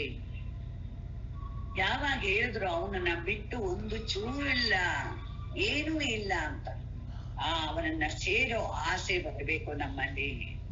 ಇದು ಮೂರೂ ಬಂದ್ರೆ ಆವಾಗ ಖಂಡಿತ ಏನಾಯ್ತು, ನಾವು ಶ್ರವಣ ಮನನ ನಿಧಿಧ್ಯಾಸನ ಮಾಡಿದೀವಿ ಅಂತ ಆಯ್ತು. ಶಾಸ್ತ್ರದಿಂದ ಅವ್ರು ಹೇಳ್ತಾರೆ, ಈ ಸಾಧನೆಗೆ ಮಾಡದ್ ಮತ್ತೆ ತಾನೇ ಅವನನ್ನ ಕಂಡುಕೊಳ್ಳೋದು. ಹೇಗೆ ಕಂಡುಕೊಳ್ತೀರಾ ಅಂತ ಹೇಳ್ತಾರೆ. ಅಂತರ್ಯಾಮಿ ದರ್ಶನನೇ. ಅದಕ್ಕೆ ತುಂಬಾ ಚೆನ್ನಾಗಿ ರಮಣ ಮಹರ್ಷಿ ಹೇಳ್ತಾರೆ, ಈಶ ದರ್ಶನಂ ಸ್ವಾತ್ಮರೂಪತ. ನಿಮಗೆ ಈಶ್ವರನ ದರ್ಶನ ಹೇಗಾಗತ್ತೆ? ಅಲ್ಲಿ ಶ್ರೀನಿವಾಸನಾಗೆ ಅಲ್ಲಿ ನಿಂತಿದ್ದಾನೆ ಬೆಟ್ಟದ ಮೇಲೆ ಅಂತ ದರ್ಶನ, ಅದು ದರ್ಶನ ಮಾಯಿಕ ದರ್ಶನ. ಎಷ್ಟೇ ಒಂದು ನಾಮರೂಪದಲ್ಲಿ ದರ್ಶನ ಆದ್ರೆ ಅದಕ್ಕೆಲ್ಲ ಮಾಯಿಕ ದರ್ಶನ ಅಂತಾನೆ ಹೆಸರು. ಬಂದು ಹೋಗೋದು ಅಷ್ಟೇ. ಆದ್ರೆ ಈ ದರ್ಶನ ಅಂದ್ರೆ ಜ್ಞಾನ ಅಂತ ಅರ್ಥ. ದರ್ಶನ ಅನ್ನೋದಕ್ಕೆ ಎರಡು ಅರ್ಥ ಇದೆ. ನಿಮಗೆ ನೋಡೋದು ಇದೆ, ಇನ್ನೊಂದು ಜ್ಞಾನ ಅಂತ ಅರ್ಥ ಇದೆ. ಆ ದರ್ಶನಂ ಜ್ಞಾನಂ ಅಂತ. ಆ ಈಶ್ವರನ ಜ್ಞಾನ ನಿಮಗೆ ಹೇಗಾಗತ್ತೆ ಅಂದ್ರೆ ನಿಮ್ಮ ಒಳಗಿರುವ ಅಂತರ್ಯಾಮಿಯ ರೂಪದಿಂದ ದರ್ಶನ. ಅಂತರ್ಯಾಮಿ ಸ್ವರೂಪೋಹಂ ಕೂಟಸ್ಥ ಸರ್ವಗೋಸ್ಮ್ಯಹಂ ಸರ್ವಸಾಕ್ಷಿ ಸ್ವರೂಪೋಹಂ ಅಹಮೇವಾಹಮವ್ಯಯಃ. ನಾನು ಅನ್ನೋದು ಅಂತರ್ಯಾಮಿ ಸ್ವರೂಪವಾಗಿದೆ, ಸರ್ವಕ್ಕೆ ಸಾಕ್ಷಿಯಾಗಿದೆ. ಈ ನಾನು ಅನ್ನೋದು ಈ ದೇಹಾದಿ ಸಂಗಾತ ಅಲ್ಲ. ಹೀಗಾದ್ರೆ ಅದಕ್ಕೆ ನಮ್ಗೆ ಅದನ್ನೇನು ಹೇಳ್ತಿದ್ದಾರೆ, ಅದು ದರ್ಶನ, ಸಮ್ಯಕ್ ದರ್ಶನ. ಬ್ರಹ್ಮ ಆತ್ಮದ ಏಕತ್ವ ವಿಷಯದಲ್ಲಿ ಪ್ರಸನ್ನ ಆಗುತ್ತೆ. ಬರೀ ಶ್ರವಣದಿಂದ ಆಗೋದಕ್ಕೆ ಸಾಧ್ಯ ಇಲ್ಲ. ಇಲ್ಲೂ ಏನರ್ಥ ಅಂದ್ರೆ ಉತ್ತಮ ಅಧಿಕಾರಿ ಹಿಂದಿನ ಜನ್ಮಗಳಲ್ಲಿ ಯಾರು ಎಲ್ಲ ಮಾಡಿರ್ತಾನೋ ಅವನಿಗೇನಾಗತ್ತೆ ಅಂದ್ರೆ ನಿಮಿತ್ತ ಬೇಕಷ್ಟೆ. ಒಂದು ಸಲಿ ಒಂದು ವಾಕ್ಯ ಸರಿಯಾಗಿ ನೋಡಿದ್ರೆ ಶಂಕರಾಚಾರ್ಯ ಜೀವನದಲ್ಲೇ ಹಾಗೆ. ಗೋವಿಂದ ಪಾದಾಚಾರ್ಯರು ಗುರುಗಳಾಗಿ ಒಂದು ನಿಮಿತ್ತ ಮಾತ್ರ ಆದ್ರಷ್ಟೇ ಅವ್ರಿಗೆ ಏನಾಗುತ್ತೋ ಜ್ಞಾನ ಆಗ್ಬಿಡ್ತು. ಯಾಕೆಂದ್ರೆ ಹಿಂದಿನ ಅದೇ ರೀತಿ ವಾಮದೇವರಿಗೂ ಹೇಗಾಯ್ತು, ಎಲ್ಲ ರೆಡಿ ಆಗಿತ್ತು ಅವ್ರಿಗೆ, ಕರೆಕ್ಟ್ ಆಗಿ ಜ್ಞಾನ ಆಗ್ಬಿಡುತ್ತೆ. ಸೊ ಬ್ರಹ್ಮಸೂತ್ರದಲ್ಲೂ ಚರ್ಚೆ ಮಾಡಿದರೆ ಉತ್ತಮ ಅಧಿಕಾರಿಗೆ ಶ್ರವಣದಿಂದ ಆಗ್ಬೋದು, ಆದ್ರೆ ಅವರು ಹಿಂದೆ ಮಾಡಿರ್ಬೇಕು, ಅದು ಮಾತ್ರ.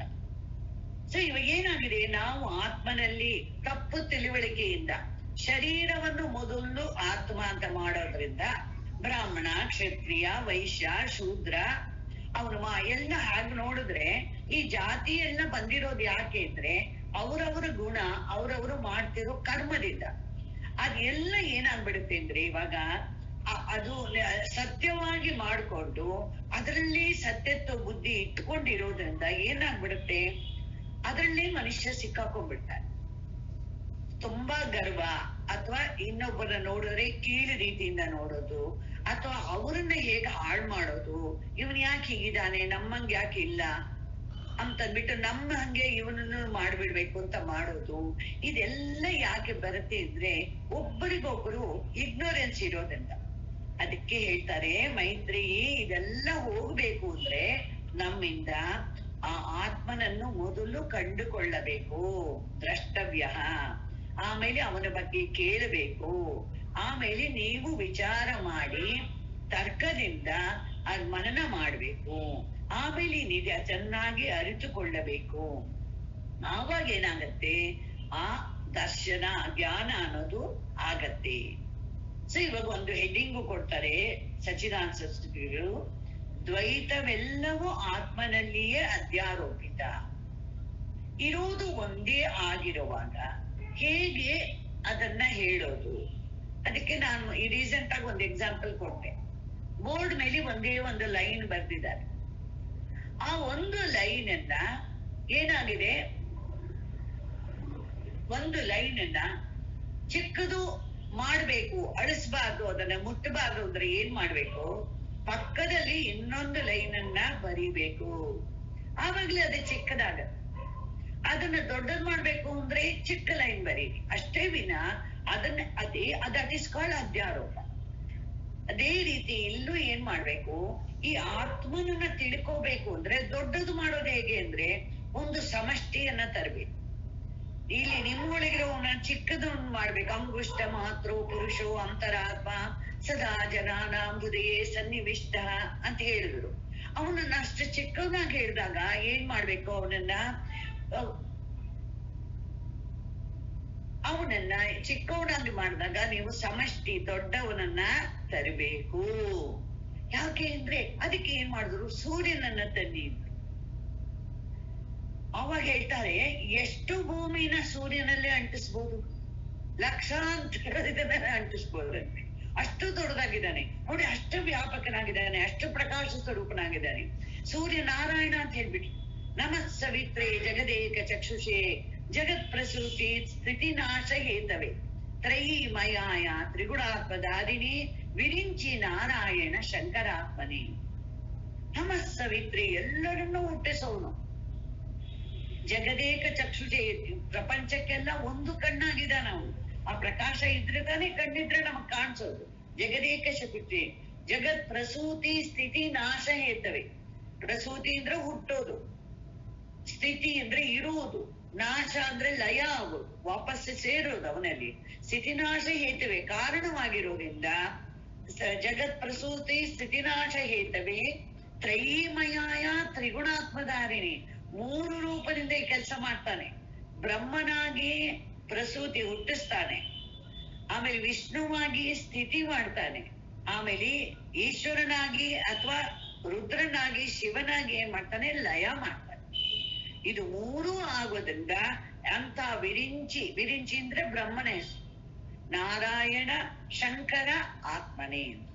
ಈ ಮೂರು ಅಂತ ಪರಮಾತ್ಮನ ಏನ್ ಮಾಡಿದ್ರು, ನಿಮ್ಮ ಎಚ್ಚರಾವಸ್ಥೆಯಲ್ಲಿ, ಇದು ನಿಮಗೆ ಸುಷುಪ್ತಿಲಿಲ್ಲ, ಚೆನ್ನಾಗಿ ಜ್ಞಾಪಕ ಇಟ್ಕೋಬೇಕು. ಯಾವ್ದು ಸುಷುಪ್ತಿಲಿ ಇಲ್ಲವೋ ಅದೆಲ್ಲ ಅಧ್ಯಾರೋಪ ಅಂತ ಗೊತ್ತಾಗೋಯ್ತು. ಯಾಕೆಂದ್ರೆ ಸುಷುಪ್ತಿಲಿ ಸೂರ್ಯ ಎಲ್ಲಿದ್ದಾನೆ ನಿಮ್ಮ ಅನುಭವದಲ್ಲಿ? ಏನೂ ಇಲ್ಲ, ಎರಡೂ ಅನ್ನೋದೇ ಇಲ್ಲ. There is only, there is ಏಕಮೇವ ಅದ್ವಿತೀಯ, one and only, one without a second. ಅದು ನಿಮ್ಮ ಅನುಭವ, ಸುಷುಪ್ತಿಯ ಅನುಭವ ಅಂತ ಹೇಳಿ. ಇವಾಗ ಅದಕ್ಕೆ ಏನ್ ಮಾಡಿದ್ರು, ದ್ವೈತವೆಲ್ಲವೂ ಆರೋಪಿತವಾಗಿದೆ. ಅದು ಬರೀ ನಿಮ್ಮ ಎಚ್ಚರ ಅವಸ್ಥೆಯಲ್ಲಿದೆ, ಸ್ವಲ್ಪ ಸ್ವಪ್ನ ಅವಸ್ಥೆಯಲ್ಲೂ ಇದೆ ಅಷ್ಟೇ. ಖಂಡಿತ ನಿಮ್ಮ ಸುಷುಪ್ತಿಲಿ ಯಾವುದು ದ್ವೈತ ಅನ್ನೋದು ಇಲ್ಲ ಅಂತ ಹೇಳಿದ್ರು. ಇವಾಗ ಅದಕ್ಕೆ ಹೇಳ್ತಾರೆ, ಒಳ್ಳೆ ಮಂತ್ರ ಇದು.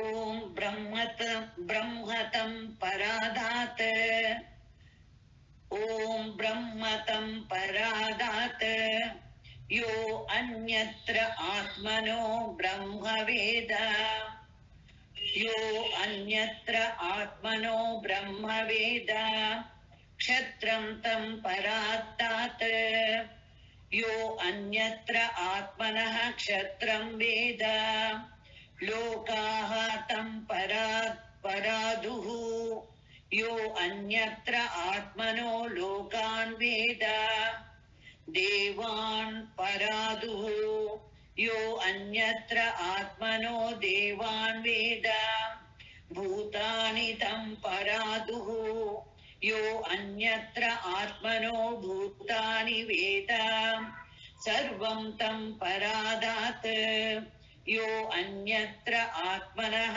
ಸರ್ವಂ ವೇದ.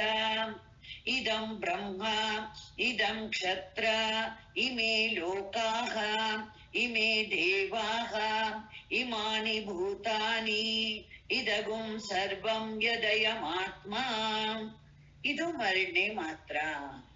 ಯಾವನು ಆತ್ಮನಿಗಿಂತ ಬೇರೆಯಾಗಿ ಬ್ರಾಹ್ಮಣರನ್ನು ತಿಳಿಯುತ್ತಾನೋ ಎಲ್ಲ ಗ್ರೂಪ್ ಮಾಡೋದು, ಇದು ಇದು ನಮ್ಮವರೆಲ್ಲ, ನನಗೆ ಸೇರಿದ. ಧೃತರಾಷ್ಟ್ರ ಏನ್ ಹೇಳ್ತಾನೆ ಸ್ಟಾರ್ಟಿಂಗ್ಗೆ? ಮಾಮಕ ಪಾಂಡವ ಶೈವ ಅಂತ ಹೇಳ್ತಾನೆ. ಒಂದೇ ಫ್ಯಾಮಿಲಿ ಇರೋನಾದ್ರೂ ಏನ್ ಮಾಡ್ತಾನೆ? ಬೇರೆ ಅಂತ ಮಾಡ್ತಾನೆ. ಇಲ್ಲಿ ಹೇಳ್ತಿದ್ರೆ ಆತ್ಮನಿಗಿಂತ. ಈ ಮಂತ್ರ ನಿಮ್ಗೆ ಅರ್ಥ ಮಾಡ್ಕೋಬೇಕು ಅಂದ್ರೆ ನಿಮ್ಮ ಶರೀರವನ್ನ ಮಾಡಿದ್ರೆ ಅರ್ಥ ಆಗ. ಇವಾಗ ನಿಮ್ಮ ಶರೀರದಲ್ಲಿ ಕೂದಲಿದೆ, ಆಮೇಲೆ ಉಗುರಿದೆ, ಆಮೇಲೆ ಬಾಯಿಲಿ ಎಂಜಿಲಿದೆ, ಕರೆಕ್ಟಾ? ಎಲ್ಲಾನು ಇದೆ. ಹೊಟ್ಟೆಲು ಏನೇನಿದೆ, ಕೆಳಗೆ ಇಂಟೆಸ್ಟೈನಲ್ಲಿ ಏನೇನಿದೆ ಎಲ್ಲ ಇದೆ. ಹೊರಗೆ ಹಾಕ್ಬೇಕು ಲಾಯಕ್ ಆಗಿರೋದೆಲ್ಲ ಇದೆ. ಬಟ್ ಯಾವುದೇ ಇದ್ರೂನು ಹೇಗಿದೆ ಅದು? ನಿನ್ನ ಶರೀರದಲ್ಲಿ ಅಂಗವಾಗಿ ಇದೆ, ಆತ್ಮನ ಪ್ರಕಾಶದಲ್ಲಿ ಇದೆ, ಆತ್ಮನಿಗೆ ಸೇರಿಕೊಂಡು ಇದೆ. ಅದ್ರಿಂದ ಎಲ್ಲ ಶುದ್ಧವಾಗಿದೆ. ನಿಮ್ಮ ಬಾಯಿ ಎಂಜಲು ನಿಮ್ಗೆ ಯಾವತ್ತೂ ಅಸಹ್ಯ ಆಗೋಲ್ಲ. ನಿಮ್ಮ ಬಾಯಿ ಎಂಜಲನ್ನ ನೀವೇ ಅದನ್ನ ಉಗುಳಿರೋದನ್ನ ನಿಮ್ಗೆ ಒಂದು ತಟ್ಟೆಲ್ ಕೊಡಿ, ನೀವು ಹಾಕೊಳ್ಳಿ, ತಿನ್ನಿ, ತಿರುಗೋ, ಮಕ್ಕಕ್ ಬಳ್ಕೊಳ್ಳಿ ಅಂದ್ರೆ ಯಾರು ಮುಟ್ಟಲ್ಲ. ಯಾಕೆ? ಆಯ್ತದು ಬೇರೆ ಆಗಾಯ್ತಿಲ್ಲ. ಹೇಗೆ ನಿಮ್ಮ ಶರೀರದಲ್ಲಿ ಇರುವುದು, ನಿಮ್ಮ ಶರೀರದಿಂದ ಕೂದಲು ಉದುರಿದು, ನಿನ್ ತಲೆ ಕೂದಲೇ ಉದುರಿದು ತಗೋ ಅಂತ ಕೊಡಕೋದ್ರೆ ನಾ ಕೈಯಿಂದನ ಮುಟ್ಟಲ್ಲ, ಡಸ್ಟ್ಬಿನ್ ಹಾಕಿ ನೋಡಿ. ಅಷ್ಟ್ರ ಮಟ್ಟಿಗೆ ಅದಕ್ಕೆ ಅದೇ ಉಗುರು ಕಟ್ ಮಾಡ್ತೀವಿ. ಯಾವುದು ಅಷ್ಟೇ ಇಲ್ಲಿ ಸೇರಿರೋವಾಗ ಎಲ್ಲಾನು ಹೇಗಿದೆ ಹೇಳಿ? ಆತ್ಮ ಸ್ವರೂಪವಾಗಿದೆ. ಅದೇ ರೀತಿ ಈ ಸಮಾಜದಲ್ಲಿ ಕೂಡ ಯಾರನ್ನ ಇದೆಲ್ಲ ಹೇಳ್ಕೊಡೋ ಉದ್ದೇಶ ಏನು ಅಂದ್ರೆ, ಬ್ರಾಹ್ಮಣರು ಬೇರೆಯವರನ್ನ ಕೆಳಗೆ ಮಾತಾಡಬಾರ್ದು, ಕೆಳಗಿನವರು ಬ್ರಾಹ್ಮಣರನ್ನು ನಿಂದಿಸಬಾರ್ದು. ನಮಗೆ ಬೇಕಾದಾಗ ಎಲ್ಲ ಮಂತ್ರ ಹೇಳೋದಿಕ್ಕೆ ಬೇಕು ಅಂತ ಕರ್ಸೋದು, ಆಮೇಲೆ ಅವ್ರನ್ನ ಬೈಯೋದು, ಎರಡೂ ಮಾಡ್ಬಾರ್ದು. ಅದೇ ರೀತಿ ಇವರು ನನಗ್ ಮಾತ್ರ ಗೊತ್ತಿದೆ ಅಂತಾನೂ ಅಹಂಕಾರ ಇಲ್ಲ. ಯಾಕಂದ್ರೆ ಸಮಾಜದಲ್ಲಿ ಪುರುಷ ಸೂಕ್ತದಲ್ಲಿ ಅದೇನು ತುಂಬಾ ಚೆನ್ನಾಗಿ ಹೇಳ್ತಾರೆ. ಬ್ರಾಹ್ಮಣೋ ಮುಖಮಾಸೀತ ಬಾಹು ರಾಜನ್ಯ ಕೃತ ಅಲ್ವಾ? ರಾಜನ್ಯ ಕೃತ ಇದರಿಂದ ಬಂದವರು ಅಂತ ಎಲ್ಲ. ವೈಶ್ಯ ಬಂದಿರೋದು ನಾಭಿಯಿಂದ, ಆಮೇಲೆ ಕಾಲಿನಿಂದ ಶೂದ್ರ, ಕಂಪ್ಲೀಟ್ ಶರೀರದಲ್ಲಿ ಯಾವುದು ಹೆಚ್ಚು ಕಮ್ಮಿ ಇಲ್ಲ. ಹೇಗೆ ಒಂದು ಶರೀರದಲ್ಲಿ ಎಲ್ಲ ಅಂಗಗಳು ಅಷ್ಟೇ ಮುಖ್ಯವಾಗಿದೆಯೋ, ಅದೇ ರೀತಿ ಒಂದು ಸಮಾಜದಲ್ಲಿ ಎಲ್ಲವೂ ಮುಖ್ಯ. ಅದನ್ನ ಈ ಮಂತ್ರ ಹೇಳ್ತಿದೆ. ಯಾರು ಬ್ರಾಹ್ಮಣರನ್ನ ಬೇಡ ಅಂತ ದೂರ ತಳ್ತಾನೋ ಆವಾಗ ಬ್ರಹ್ಮ ಇವನನ್ನ ದೂರ ಮಾಡತ್ತೆ. ಇವನೇ ಈ ವಿಲ್ ಬಿಕಮ್ ದ ಇದು, ಇವನಿಗೆ ತೊಂದ್ರೆ ಆಗತ್ತೆ ಮಾಡಿರೋ ಕೆಲ್ಸ. ಅದೇ ರೀತಿ ನಮ್ಗೆ ಕ್ಷತ್ರಿಯರು ಬೇಡ, ನಮ್ಗೆ ಕ್ಷತ್ರಿಯರನ್ನ ದೂರ ಮಾಡಿದ್ರೆ ಕ್ಷತ್ರಿಯರು ಇವನ್ನ ದೂರ ಮಾಡ್ತಾರೆ. ಅಂದ್ರೆ ಈ ವಿಲ್ ಬಿಕಮ್ ಎ ಮಿಸ್ಫಿಟ್ ಅಂತ ಹೇಳ್ಕೊಟ್ಟಿದ್ದಾರೆ. ಯಾವುದು ಆತ್ಮನಿಂದ ಎಲ್ಲವನ್ನು ಬೇರೆ ಬೇರೆ, ನಾನುವಿನಿಂದ ಬೇರೆಯಾಗಿ, ಆ ಪರಮಾತ್ಮನಿಂದ ಬೇರೆ. ನಾನುವಿನಿಂದ ಅನ್ನೋದೇ ನಿಮ್ಗೆ ಹೇಳೋಕಷ್ಟು ಇನ್ನು ಬರ್ದೇ ಇದ್ರೆ ಪರಮಾತ್ಮ ಅಂತ ಹೇಳ್ಕೊಳ್ಳಿ. ಯಾರನ್ನ ಪರಮಾತ್ಮನ, ಇವ್ರು ಪರಮಾತ್ಮನ ಮಕ್ಕಳಲ್ಲ, ನಾನು ಮಾತ್ರ ಪರಮಾತ್ಮನ ಮಗ, ಹಾಗೆಲ್ಲ ಹೇಳಿದ್ರೆ ಎಂತ ಮೂರ್ಖತನ. ಅದೇಗೆ ಒಬ್ರು ಸ್ವಾಮೀಜಿ ತುಂಬಾ ಚೆನ್ನಾಗಿ ಹೇಳ್ತಿದ್ರು ನೋಡಿ. ಇದು ಕಾಲ್ರ ಎಲ್ಲ ಬಂದಾಗ ಎಲ್ಲಾರ್ಗು ಕೋಪ ಬರುತ್ತೆ, ಬಟ್ ಸೊಳ್ಳೆಗಳಿಗೆ ಭಂಡಾರ ಯಾವತ್ ಹಾಕೋದು? ಅದಕ್ಕೆ ಒಂದು ಫೀಸ್ಟ್ ಬೇಡ್ವಾ? ಸೊಳ್ಳೆಗಳಿಗೆ, ವೈರಸ್ಗಳಿಗೂ ಫೀಸ್ಟ್ ಸಿಗ್ಬೇಕಲ್ವ? ಊಟ ಗೀಟ ಜಾಸ್ತಿ ಸಿಗ್ಬೇಕಲ್ಲ? ಎಲ್ಲಾನು ಪರಮಾತ್ಮನ ಮಕ್ಕಳು. ಅವರವರಿಗೆ ಅವರವರ ಸಮಯದಲ್ಲಿ ನಡಿಲೇಬೇಕು. ಇಲ್ಲಿ ಹೇಳೋ ಉದ್ದೇಶ ಏನು ಅಂದ್ರೆ, ಎಲ್ಲವೂ ಆತ್ಮನಿಂದಲೇ ಬಂದಿದೆ. ಸಮಾಜವನ್ನು ನೋಡೋ ದೃಷ್ಟಿ ಬದಲಾವಣೆ ಆಗಬೇಕು. ಯಾರೂ ಮೇಲಲ್ಲ, ಯಾರೂ ಕೆಳಗಲ್ಲ. ಯಾವ್ಯಾವ ಟೈಮ್ಲಿ ಯಾರಿಗೆ ಎಷ್ಟು ಹೆಚ್ಚಿನ ಪ್ರಶಸ್ತಿ ಕೊಡ್ಬೇಕೋ ಅವ್ರವ್ರಿಗೆ ಕೊಡ್ಲೇಬೇಕು ಅಂತ ಹೇಳ್ತಾ ಇದ್ದಾರೆ. ಅದಕ್ಕೆ ಹೇಳ್ತಾರೆ, ಯಾರು ಲೋಕಗಳನ್ನ ಆತ್ಮನಿಂದ ಬೇರೆಯಾಗಿ ತಿಳಿತಾನೋ, ದೇವತೆಗಳನ್ನ ಬೇರೆಯಾಗಿ ತಿಳಿತಾನೋ, ಈ ಭೂತಗಳನ್ನ, ಪಂಚಭೂತಗಳನ್ನ ಬೇರೆಯಾಗಿ ತಿಳಿತಾನೋ, ಹೀಗೆ ಯಾರನ್ನೇ ಆಗ್ಲಿ ಪರಮಾತ್ಮನಿಂದ ಬೇರೆ ಅಂತ ಮಾಡಿದ್ರೆ ಅದಕ್ಕೆ ಅನಾತ್ಮ, ದೃಶ್ಯ, ಅನಿತ್ಯ ಅಂತ ಎಲ್ಲ ಹೆಸರು ಬಂದ್ಬಿಡುತ್ತೆ. ಆವಾಗ ಹೇಳ್ತಾರೆ ಈ ಎಲ್ಲ. ಹಾಗಾದ್ರೆ ಇದ್ರ ವಿವಕ್ಷಿತಾಂಶ ಏನು ಹೇಳ್ಕೊಡ್ತಾ ಇದ್ದಾರೆ ಅಂದ್ರೆ, ಎಲ್ಲವೂ ಪರಮಾತ್ಮನ ಸ್ವರೂಪ. ಅದಕ್ಕೆ ಇವತ್ತು ಒಂದು ಮಂತ್ರ ಹೇಳಿದೆ, ಏಕೋ ವಶಿ ಸರ್ವಭೂತಾಂತರಾತ್ಮ. ಏಕೋ ವಶಿ, ಎಲ್ಲರೂ ಯಾರ ವಶದಲ್ಲಿದಾರೋ, ಯಾರ ಮೇಲೆ ನಿರ್ಭರ ಆಗಿದಾರೋ, ಯಾರಿಂದ ಬಂದಿದಾರೋ, ಯಾರಲ್ಲಿ ಬದುಕಿದಾರೋ, ಯಾರಲ್ಲಿ ಹೋಗಿ ಸೇರ್ತಾರೋ ಅವನಿಗೆ ಏಕೋವಶಿ ಅಂತ ಹೆಸರು. ಒಬ್ಬನೇ ಒಬ್ಬ. ನಿಮ್ಗೆ ಸೈನ್ಸ್ ಪ್ರಕಾರ ಅರ್ಥ ಮಾಡ್ಕೋಬೇಕು ಅಂದ್ರೆ, ನಾವು ಪೃಥ್ವಿಯಲ್ಲಿ ಇರೋ ಪ್ರತಿ ಒಂದು ಏಕೋವಶಿ ನಮಗೆ ಯಾರು ಅಂದ್ರೆ ಸೂರ್ಯ. ಅವನಿಂದಲೇ ನಾವೆಲ್ಲ ಹುಟ್ಟಿರೋದು, ಅವನಿಂದಲೇ ನಾವೆಲ್ಲ ಬದುಕಿರೋದು, ಅವನಲ್ಲೇ ನಾವು ಹೋಗಿ ಸೇರೋದು ಕೂಡ. ನೀವೇ ನೋಡ್ಬೋದು, ಒಂದ್ ಇಲಿ ಸತ್ತು ಬಿದ್ದಿರುತ್ತೆ, ಸ್ವಲ್ಪ ದಿವಸ ಅದು ಮತ್ತೆ ಅದು ಹಾಗೆ ಯಾರು ತೆಗಿದಿದ್ರೆ ಹೇಗೆ ಸೂರ್ಯನ ಬೆಳಕಿನಲ್ಲಿ ಹೇಗ್ ಮಾಡ್ತಾನ ಅವನು, ಎಲ್ಲ ತಗೊಂಡು ಸೇರ್ಬಿಡ್ತಾ ಇಲ್ವೋ ನೋಡಿ. ಹೇಗೆ ಎಲ್ಲ ಸೈನ್ಸು ಹೇಳುತ್ತೆ, ನಿಮ್ಮ ಕಣ್ಣೆದುರಿಗೆ ಕಾಣಿಸೋದು ನಡೀತಾ ಇರತ್ತೆ. ಅದನ್ನ ನಾವು ಚೆನ್ನಾಗಿ ನೋಡ್ಬೇಕು. ಇವಾಗ ಸೂರ್ಯನಿಗೆ ಯಾರು ಸಂಬಂಧಪಟ್ಟಿಲ್ಲ ಅಂತ ಹೇಳ್ತೀರಾ? ಯಾರು ಸಂಬಂಧಪಟ್ಟಿಲ್ಲ ಅಂತ ಹೇಳೋಂಗಾಗಲ್ಲ. ಎಲ್ಲಾರು ಸೂರ್ಯನಿಗಿಂದಲೇ, ಸೂರ್ಯನ ಮಕ್ಕಳೇ. ಅದಕ್ಕೆ ತುಂಬಾ ಇಷ್ಟ ಆಯ್ತು ನನ್ಗೆ. ಚಂದ್ರನಿಗೆ ಒಂದು ಹೆಸರಿದೆ ಅಂತೆ, ಸೂರ್ಯ ದತ್ತ ಅಂತ. ಯಾಕೆಂದ್ರೆ ಚಂದ್ರನ ಹತ್ರ ಇರೋ ಪ್ರಕಾಶ ಯಾರಿಂದ? ಚಂದ್ರನಿಗೆ ಇವನ್ ಶರೀರ ಬಂದಿರೋದು ಯಾರಿಂದ? ಸೂರ್ಯನಿಂದ. ಪೃಥ್ವಿಗೂ ಅಷ್ಟೇ, ಆ ಸೂರ್ಯನಲ್ಲೇ ಸ್ಫೋಟ ಆಗಿ ಅದೊಂದು ಚೂರು ಈಗ ಬಂದು ಏನಾಗಿದೆ? ಭೂಮಿ ಆಗಿದೆ. ಆ ಭೂಮಿಯಿಂದ ತಿರುಗು ಇನ್ನೊಂದು ಒಡೆದು ಹೋಗ್ಬಿಟ್ಟು ಚಂದ್ರ ಆಗಿದೆ. ಅದಕ್ಕೆ ಚಂದ್ರ ಭೂಮಿ ಸುತ್ತಲೂ ತಿರುಗ್ತಾನೆ, ಭೂಮಿ ಏನಾಗುತ್ತೆ? ಸೂರ್ಯನ ಸುತ್ತಲೂ ತಿರುಗುತ್ತೆ. ಹೀಗೆ ನಾವು ನಮ್ಮ ಇದು ಅನುಭವದಲ್ಲಿ ಕೂಡ ನೋಡ್ಬೋದು. ಅದಕ್ಕೆ ಆತ್ಮನಿಂದ, ಪರಮಾತ್ಮನಿಂದ ಯಾವುದನ್ನು ಬೇರೆ ಅಂತ ಖಂಡಿತ ತಿಳಿಬಾರ್ದು, ಅದು ತಪ್ಪು ಅಂತ ಹೇಳ್ಕೊಡ್ತಿದ್ದಾರೆ. ಎಲ್ಲವೂ ಆತ್ಮನೇ, ಎಲ್ಲವೂ ಆತ್ಮನಿಂದಲೇ ಆಗಿದೆ, ಆತ್ಮನಿಂದಲೇ ಎಲ್ಲದಕ್ಕೂ ಸ್ಥಿತಿನೂ ಇದೆ ಅಂತ. ಸೊ ಅದು ಒಂದನ್ನ ತಿಳ್ಕೊಂಡ್ರೆ ಎಲ್ಲಾ ತಿಳ್ಕೊಂಡಂಗೆ ಆಗತ್ತೆ ಅಂತ ಹೇಳ್ತಾರೆ. ಇದರದ್ದು ನಾಳೆ ಮುಂದಕ್ಕೆ ಮಾಡೋಣ. ಬೇಕಾದಷ್ಟು ಇದರಲ್ಲಿ ಡೌಟ್ ಬರ್ಬಹುದು, ಆದ್ರೆ ಎಕ್ಸ್ಪ್ರೆಸ್ ಮಾಡ್ಬೋದಮ್ಮ ದಯವಿಟ್ಟು.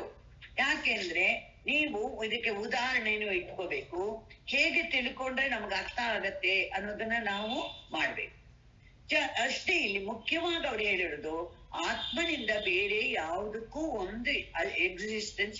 ಇನ್ನೊಂದು ಉದಾಹರಣೆ ಕೊಡ್ತೀನಿ ನೋಡಿ. 3 ಅವಸ್ಥೆನೇ ತಗೋಬೇಕು. ಜಾಗೃತ ಅವಸ್ಥೆಯಲ್ಲಿ ನಾನು ಸೂರ್ಯನನ್ನ ಕೊಟ್ಟೆ ನಿಮ್ಗೆ. ಇವಾಗ ಸ್ವಪ್ನಾವಸ್ಥೆಯಲ್ಲಿ ತಗೊಳ್ಳಿ.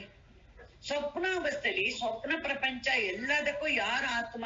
ಸ್ವಪ್ನದಲ್ಲಿ ನೀವು ಒಂದು ದೊಡ್ಡ ಯಜ್ಞ ನಡೀತಿದೆ ಅಂತ ಹೋದ್ರಿ. ಅಲ್ಲಿ ಏನಿದ್ದಾರೆ? ಋತ್ವಿಜರು ಕೂತಿದ್ದಾರೆ, 16 ಜನ ಋತ್ವಿಜರು. ಏನು? ಅದ್ವೈರ್ಯು, ಹೋತ್ರು, ಆಮೇಲೆ ಪ್ರಸ್ತೋತ್ರು ಅಂತ ಎಲ್ಲಾರು ಕೂತಿದ್ದಾರೆ ಅಲ್ವಾ? ಇನ್ನೊಬ್ರು ಏನೋ ಹೆಸರು ಮರ್ತು ಬಿಟ್ಟಲ್ಲ, ಹೋತ್ರು, ಉದ್ಗಾತ್ರು ಆಂಟಿ, ಉದ್ಗಾತ್ರು, ಸಾಮವೇದದ ಉದ್ಗಾತ್ರು. ಋಗ್ವೇದದ್ದು ಹೋತ್ರು ಆಯ್ತು, ಯಜುರ್ವೇದದ್ದು ಅದ್ವೈರ್ಯು, ಆಮೇಲೆ ಸಾಮವೇದದ್ದು ಉದ್ಗಾತ್ರು, ಆಮೇಲೆ ಅಥರ್ವಣ ವೇದದ್ದು ಪ್ರಸ್ತೋತ್ರು. ಈ 4 ಜನ ಬೇಕು, 16 ಜನ. ಕಠೋಪನಿಷತ್ತಲ್ಲಿ ಅಷ್ಟಾದಶೋಕ್ತಂ ಅವರಂ ಯೇಷು ಕರ್ಮ ಅಂತ ಬರುತ್ತೆ, ಅಥವಾ ಮುಂಡಕದಲ್ಲಿ ಏನ್ ಬರುತ್ತೆ? 18 ಅಂದ್ರೆ ಯಾರು? ಈ 16 ಜನ ಋತ್ವಿಜರು. ಅಂದ್ರೆ ಬ್ರಹ್ಮ ವೇದ ಮಂತ್ರಗಳನ್ನ ಅರ್ಥವನ್ನು ತಿಳಿದುಕೊಂಡು ಯಜ್ಞವನ್ನು ಮಾಡಿಸೋದು, ಜೊತೆಗೆ ಯಜಮಾನನ ಪತ್ನಿ. ಯಾಕಂದ್ರೆ ಅವರು ತಾನೇ ನಿಮಿತ್ತವಾಗಿ ಕರ್ಮ ಮಾಡ್ತಾ ಇದ್ದಾರೆ. ಇವಾಗ ನಿಮ್ಮ ಕನಸಿನಲ್ಲಿ ದೊಡ್ಡ ಯಜ್ಞಕ್ಕೆ ಹೋಗಿದ್ದೀರಾ, ಅಲ್ಲಿ ಏನಾಗಿದೆ? ಋತ್ವಿಜರು ಇದ್ದಾರೆ, ಆ ದಂಪತಿಗಳು ಇದ್ದಾರೆ. ಆಮೇಲೆ ಇದಕ್ಕೆಲ್ಲ ಯಾರು ಸ್ಪಾನ್ಸರ್ ದುಡ್ಡು ಹಾಕಿದಾರೋ ಆ ದೊಡ್ಡ ಒಬ್ಬ ರಾಜನೋ ಬೇರೆ ಯಾರಾದ್ರೂ ಅಧಿಕಾರದಲ್ಲಿರೋರು ಇದ್ದಾರೆ. ನೆಕ್ಸ್ಟ್ ಏನಾಗುತ್ತೆ? ಅದಕ್ಕೆ ಎಲ್ಲ ಹೆಲ್ಪ್ ಮಾಡಿರೋ ಬೇಕಾದಷ್ಟು ಜನ ದುಡ್ಡು ಕೊಟ್ಟಿರೋರು ಇದ್ದಾರೆ. ಆಮೇಲೆ ಕೆಲಸ ಮಾಡೋರು ಎಲ್ಲಾರು ಇದ್ದಾರೆ. ಸೊ ಎಲ್ಲರೂ ಏನಾಗಿದ್ದಾರೆ ಅಂತಂದ್ರೆ, ಯಾರಿಂದ ಬೇರೆ ಅಲ್ಲ ಅಂತಂದ್ರೆ ನಿಮ್ಮಿಂದ ಬೇರೆ ಅಲ್ಲ. ಯಾರು ಕನಸು ನೋಡ್ತಾ ಇದ್ದಾನೋ ಆ ನಾನು ಅಂತ ಹೇಳ್ತಾರೆ. ನನ್ನ ಕನಸು ಅಂತ ತಾನೇ ಹೇಳ್ತೀರ ನೀವು. ಆ ನಾನುವಿನ ಕನಸು ನಾನುವಿನ ಬಿಟ್ಟು ಇಲ್ಲ, ಒಂದು ಚೂರು ಇಲ್ಲ. ಅದನ್ನೇ ಈ ಮಂತ್ರ ಹೇಳ್ತಾ ಇರೋದು. 2 ಎಕ್ಸಾಂಪಲ್ ಇಂದಾನು ನೀವು ತಿಳ್ಕೋಬೇಕು. ಸುಷುಪ್ತಿಲಿ ಮಾತ್ರ ಏಕಮೇವ ಅದ್ವಿತೀಯಂ.